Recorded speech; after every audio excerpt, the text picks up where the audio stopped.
America के Los Angeles में राष्ट्रपति डोनाल्ड ट्रंप की नई इमिग्रेशन नीति के खिलाफ बड़े पैमाने पर प्रदर्शन जारी है। शहर के कई हिस्सों में कर्फ्यू तक लगा दिया गया है और पुलिस ने प्रदर्शनकारियों की सामूहिक गिरफ्तारी करना शुरू कर दिया है। लॉस एंजलिस से शुरू हुआ इन विरोध प्रदर्शनों की आग अब अमेरिका के दूसरे शहरों में भी फैलने लगी है।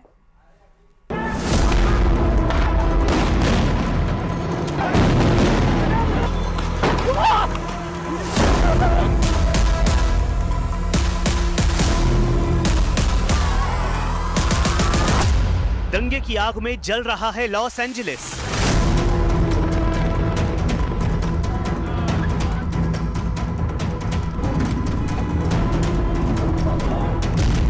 ट्रंप के खिलाफ विरोध प्रदर्शन चरम पर पहुंचा।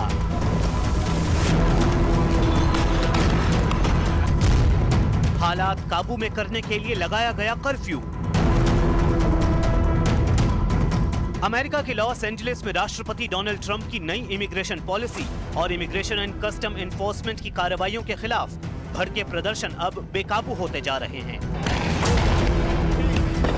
नेशनल गार्ड्स और मरीन कमांडोज की तैनाती के बावजूद शहर में कई जगहों से लूटपाट और तोड़फोड़ की घटनाएं सामने आ रही हैं। हालात इतने तनावपूर्ण हैं कि स्थानीय प्रशासन को शहर में कर्फ्यू लगाने का फैसला लेना पड़ा।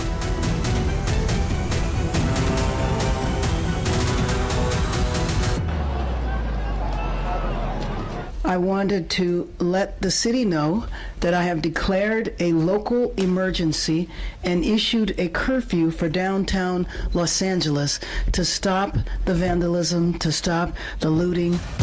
कर्फ्यू के बावजूद सड़कों पर उतरे प्रदर्शनकारी। पुलिस ने किया मास अरेस्ट का ऐलान। लॉस एंजलिस में बेकाबू हालात और कर्फ्यू के बावजूद बड़ी संख्या में प्रदर्शनकारी सड़कों पर उतर चुके हैं। लॉस एंजलिस पुलिस ने आधिकारिक तौर पर कहा है कि शहर में मास अरेस्ट यानी बड़े पैमाने पर गिरफ्तारियां शुरू हो चुकी हैं। इस बीच कैलिफोर्निया के गवर्नर गेविन न्यूसम ने ट्रंप पर फिर निशाना साधते हुए उन्हें दंगे और विरोध प्रदर्शन का जिम्मेदार बताया है। Donald Trump, without consulting California law enforcement leaders, commandeered 2,000 of our state's National Guard members to deploy on our streets illegally and for no reason. This brazen abuse of power by a sitting president inflamed a combustible situation. नई immigration policy पर अड़े Trump. उधर America के राष्ट्रपति Donald Trump नई immigration policy पर टस से मस होने को तैयार नहीं हैं।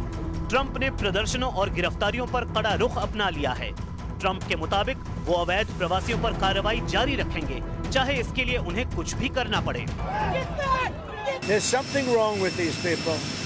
All I want in terms of engagement, I just want to see peace. If there's peace, we get out. If there's even a chance of no peace, we stay there until there's peace. And a lot of people are being arrested. New York, Chicago और San Francisco में भी शुरू हुए प्रदर्शन। Trump के आदेश पर ICE की छापेमारी और गिरफ्तारियों के खिलाफ प्रदर्शन अब न्यूयॉर्क, शिकागो और सैन फ्रांसिस्को जैसे दूसरे शहरों में भी फैल चुके हैं।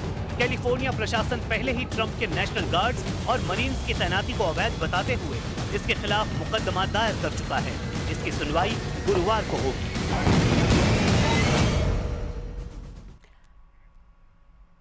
बात अब पड़ोसी मुल्क पाकिस्तान की करते हैं। ऑपरेशन सिंदूर के बाद पाकिस्तान में दहशत इस कदर है कि कर्ज में डूबे मुल्क ने 20% रक्षा बजट बढ़ा दिया है। ये फैसला ऐसे वक्त में लिया गया है जब पाकिस्तान में दाने दाने पर संग्राम छिड़ा हुआ है।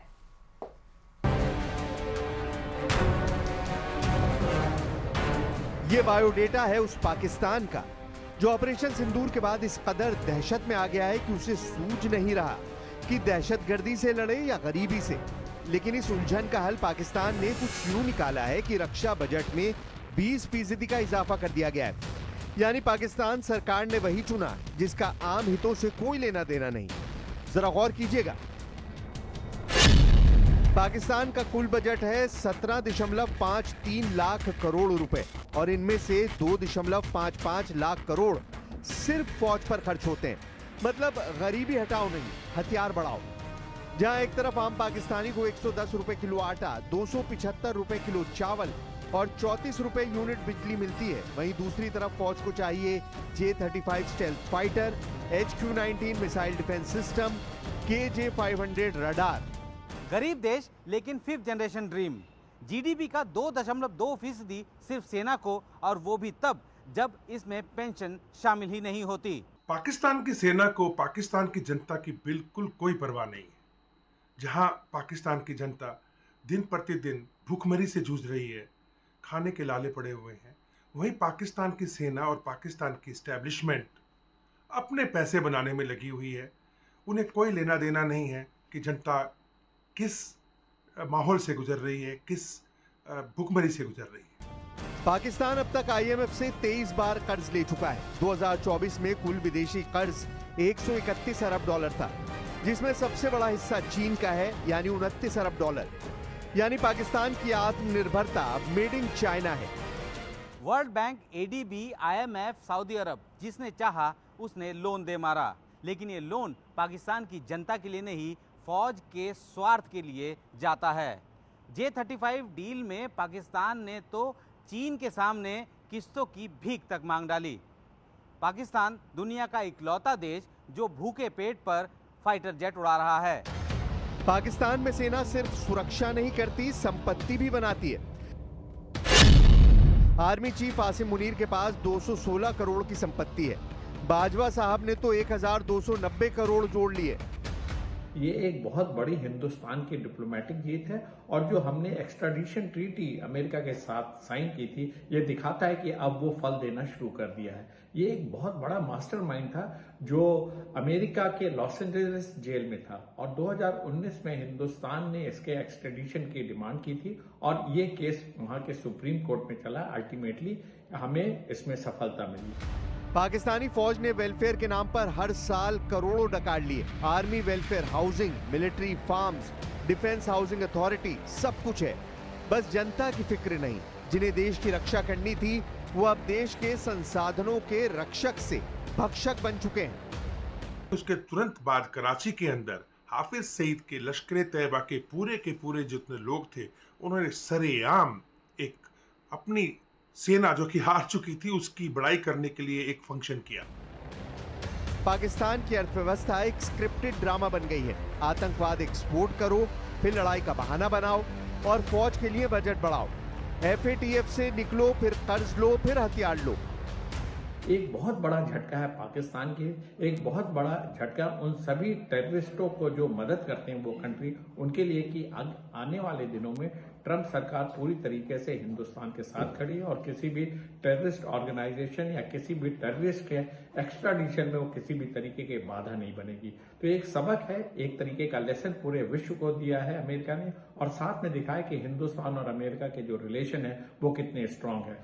रूस यूक्रेन जंग हो या अफगानिस्तान, हर वैश्विक संकट को मुनाफा बना लेता है पाकिस्तान। इधर IMF की फाइल पर दस्तखत हो रहे होते हैं, उधर HQ-19 की शॉपिंग शुरू होती है। कहने को इस्लामी गणराज्य, असल में कर्ज आधारित करप्शन गणराज्य बन चुका है।